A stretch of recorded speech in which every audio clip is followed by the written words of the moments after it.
સુરત ગ્રામ્ય જિલ્લાના કામરેજ પોલીસ સ્ટેશનની હદમાં તારીખ 2/5/25ના રોજ અબ્રામાથી રંગોળી ચોકડી તરફ જતા રોડ ઉપર અબ્રામા ગામની સીમની અંદર ફરિયાદી પોતાના એક્ટિવા ઉપર નીકળેલા હતા। એ વખતે 3 મોટરસાઇકલ ઉપર અજાણ્યા ઈસમોએ આવેલા ફરિયાદીને રસ્તા વચ્ચે આંતરી અને ફરિયાદી ઉપર લાકડાના ધોકા વગેરે હથિયારોથી હુમલો કરેલો અને ફરિયાદીના ગળામાંથી સોનાની ચેનની લૂંટ કરી છે એ મુજબની ફરિયાદીએ કામરેજ પોલીસ સ્ટેશનમાં આપેલી।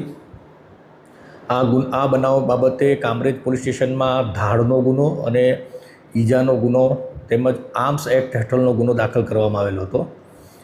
આ બનાવ 2/5/2024ના રોજ બનેલો હોય।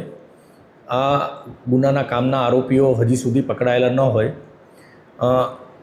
જે બાબતે સુરત રેન્જના રેન્જ આઈજીપી શ્રી પ્રેમવીરસિંહ સાહેબ તરફથી ગુનાની તપાસ એસઓજી પોલીસને સોંપવામાં આવેલી હતી।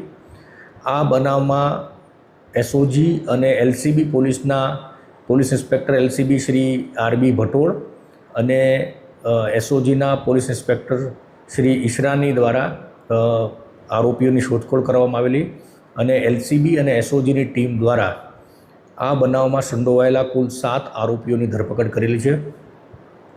આરોપીઓની પૂછપરછમાં એવી માહિતી મળી છે કે આ જે ફરિયાદી છે એમને મારવા માટેથી એક હિરેન ધીરુભાઈ કોરાટ એણે એના એક મિત્ર આશીષ પોપટલાલ નાકરાણી કે જે સાઉથ આફ્રિકામાં રહે છે એને સોપારી આપેલી હતી અને આ આશીષ નાકરાણીએ પ્રવીણ છગનભાઈ ધોળિયા પટેલ કે જે એના સસરા થાય છે એમને આ ફરિયાદી ઉપર હુમલો કરવા માટેની સોપારી અન્ય આરોપીઓને આપેલી હતી અને આમાં પકડાયેલા આરોપી તપન પ્રવીણભાઈ પરમાર અને એમની સાથેના બીજા 6 લોકોએ મળી અને ફરિયાદી ઉપર હુમલો કરેલો હતો। આ બનાવ બાબતે હાલમાં 7 આરોપી તપન પ્રવીણભાઈ પરમાર, પ્રવીણ છગન ધોળિયા પટેલ અને અન્ય 7 આરોપીઓની ધરપકડ કરી છે।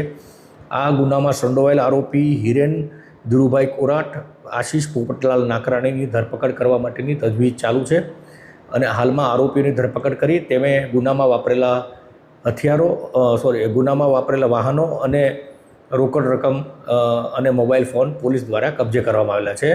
ગુનાની તપાસ હાલમાં એસઓજી સુરત ગ્રામ્ય દ્વારા કરવામાં આવી રહી છે।